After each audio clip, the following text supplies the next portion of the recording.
সকালবেলা ঘুম থেকে উঠেই দেখি আম্মার রান্নাবাড়ি কমপ্লিট হয়ে গিয়েছে। আলু আর বেগুন দিয়ে রুই মাছ রান্না করেছে, লাল লাল ঝোল। আর গতকালকের মাংস বাটিতে ছিল, এটাতে করেই জাল করেছে।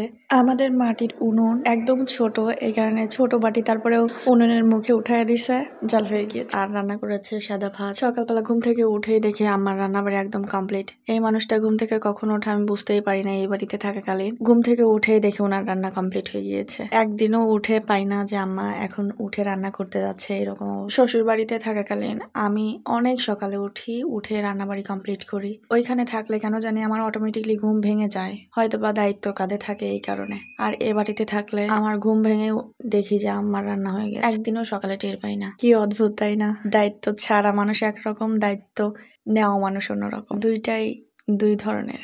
দায়িত্ব অনেক কিছু মানুষকে শিখায়। আমি মানুষটা কোনো কাজই করতে পারতাম না, কখনো রান্না বাড়ি করেই খাইনি এরকম বলা চলে। বাসায় যখন ছিলাম আম্মা যদি কখনো বলতো ডিমটা ভেজে খেয়ে নি, আমি ওই ডিম ভাজার আলির সাথে আমি রান্নাই করতে চাইতাম না, খাইতামও না, যা আছে তাই দিয়ে খাইতাম, কিন্তু রান্নার কাছে যাইনি। কিন্তু বিয়ের পরে আমার লাইফটা পুরোই অন্যরকম। আমি পারি না, তারপরে অনেক কিছু শিখে গেছি। ঘুম সকালে ভাঙতেই চায় না, তারপরেও সবার আগে উঠে বাসি কাজকর্ম সেরে রান্নাবাড়ি করি, শুধুমাত্র দায়িত্বের ক্ষেত্রে। শ্বশুর বাড়িতে থাকাকালীন এটা সেটা করতে করতে সারাদিন কিভাবে যে পার হয়ে যায় বুঝতেই পারি না। মনে হয় দিনটা যদি আরো একটু বড় হতো তাহলে কত না জানি ভালো হতো।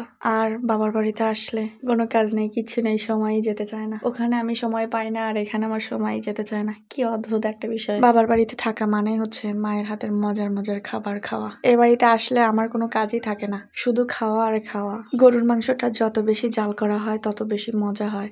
একদম ঝুড়ি ঝুড়ি হয়ে গিয়েছিল, খেতে বেশ মজা হয়েছে।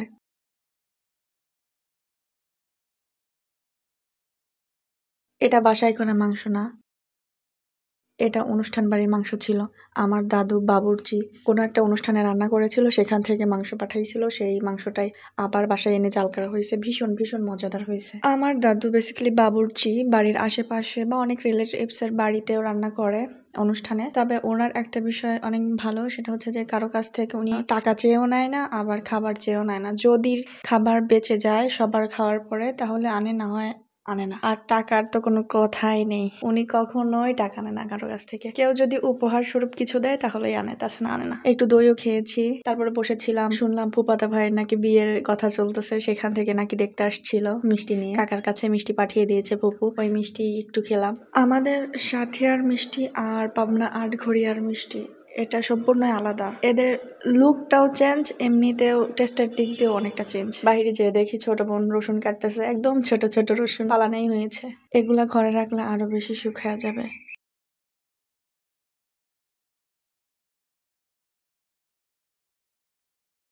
দুপুরবেলা গোসল করার পরে একটু মুড়ি মাখিয়ে খেলাম। আজ কয়েকদিন ধরেই খুব ইচ্ছা করতেছিল যে মুড়ি মাখায় খাবো, কিন্তু ওই রকম হয়ে ওঠে নাই। আজকেই একদম শেষ মুহূর্তে এসে মুড়ি মাখায় খেলাম। মাংস দিয়ে মুড়ি মাখায় খাইতে বেশ মজা লাগে। আজকে যেহেতু মাংস শেষ, এরপরে আর মাংস পাওয়া যাবে না ওই রকম, এই কারণে আজকেই মুড়ি মাখাইলাম। এর মধ্যে তেমন কোনো স্পেশালিটি নেই, একটু পেঁয়াজ, একটু মরিচ, লবণ, তেল দিয়ে মাখায়, ওর মধ্যে মুড়ি দিয়েছি, তারপরে চানাচুর আর মাংস দিয়েছি। মাংসটা আস্ত ছিল, এটা হচ্ছে একদম ঝুড়ি ঝুড়ি করে ছিঁড়ে তারপরে মিশাইছি সবকিছুর সাথে। এর মধ্যে যদি ম্যাজিক মশলা দেওয়া হতো তাহলে অনেক বেশি মজা হতো। তারপরে যতটুকু হয়েছে আলহামদুলিল্লাহ অনেক বেশি ভালো লেগেছে। মাংস দিয়ে মুড়ি মাখায় খাইতে এমনিতেই বেশি মজা লাগে, তার সাথে তো আবার দিয়েছি আমি চানাচুর, অটোমেটিকলি অনেক বেশি মজা হয়েছে।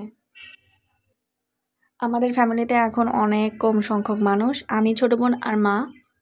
বড় আপা, ভাগ্নি, দুলাভাই ওরা ছিল, ওরা আজ কয়েকদিন আগেই চলে গিয়েছে। আমরা যেহেতু 3জন মানুষ তাই অল্প একটু মুড়ি নিয়েছি। এই অল্প মুড়ি ফুরাচ্ছিল না, 3জন মিলে খেয়েও ফুরাইতে পারতেছিলাম না। আমি আর আমার ছোট বোন যখন একসাথে থাকি তখন কত শত যে গল্প করি, হুদাই গল্প করি, কোনো টপিক ছাড়াই গল্প করি, প্রচুর কথা বলি আমরা। আর আমি শখ করে 2টা হিজাব বানাইছি। এই 2টা হিজাব বানানোর পরে আমি যে পরিমাণ বোকা হয়েছি বলার মতো না। কোনো সময় যদি কোনো কিছু শখ করে বানাই সেই জিনিসটাই কেন জানি ভালো হয় না। মুখের নিচে থুতনিতে রাবার দিছে, এটা মানে গলার কাছে থাকে এত বেশি টাইট, মাথার যন্ত্রণা, এটা পরেই থাকা যায় না। আর বারবার চোখ টোক একদম ঢেকে যায়, বারবার টেনে টেনে উপরে উঠাইতে হয়। খুবই বিরক্তমার একটা জিনিস। একটা ছাড়া দুইটা বানাইছি, দুইটারই সেম অবস্থা। মাথায় দিলে যন্ত্রণায় আমি পাগলই হয়ে যাই, এরকম একটা অবস্থা। বিকালবেলা পালানে রসুন তোলা হচ্ছিল, এটা আমাদের বাড়ির একদম সাথে। ঘাসে একদম জরাজীর্ণ, এর মধ্যে রসুন লাগানো হয়েছে, একদম ছোট ছোট রসুন হয়েছে।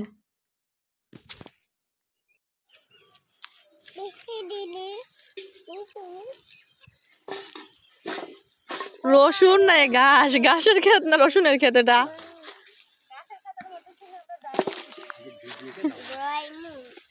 ঘাস একদম জরাজীর্ণ।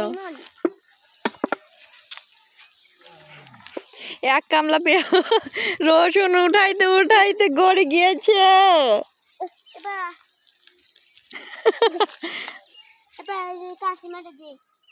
ওই তোর পিছনে পিছনে পিছনে পিছে দেখো, খুঁজে বের করো, খুঁজে বের করো।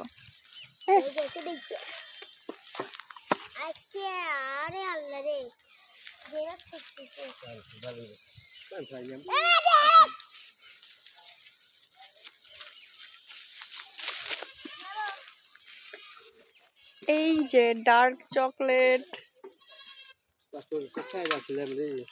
পাচন হারিয়ে গিয়েছে রে।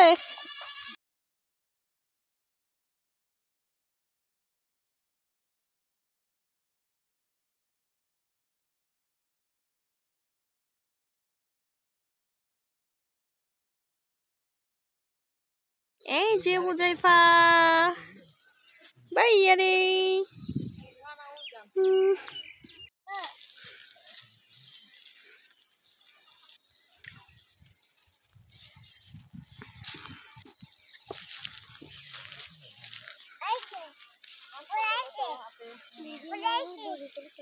জঙ্গল একদম ভরপুর।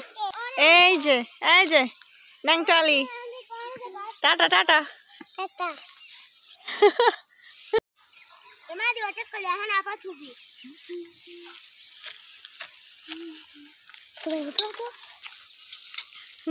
ছোট ছোট হোয়াইট ডায়মন্ড, এটা হচ্ছে মিনি ডায়মন্ড।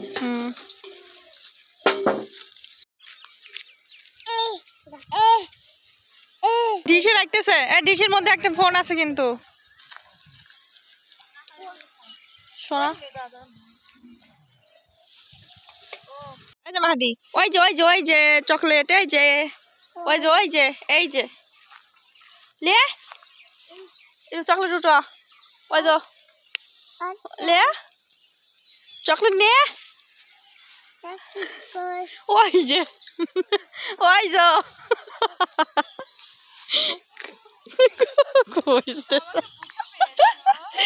খুঁজতেছে।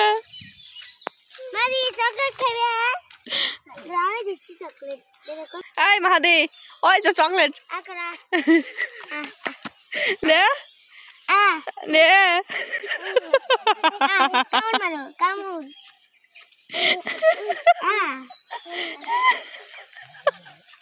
ওরে পাগল পাইছে স্যার।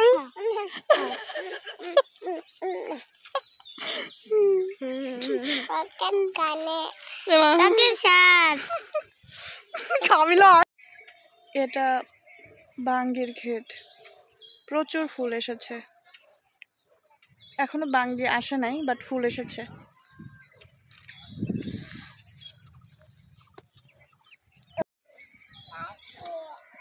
একদম বাড়ির সাথে, এই কারণে মা আর ছোট বোন তুলতেছে। দূরে হইলে লোক নিয়ে তুলতো।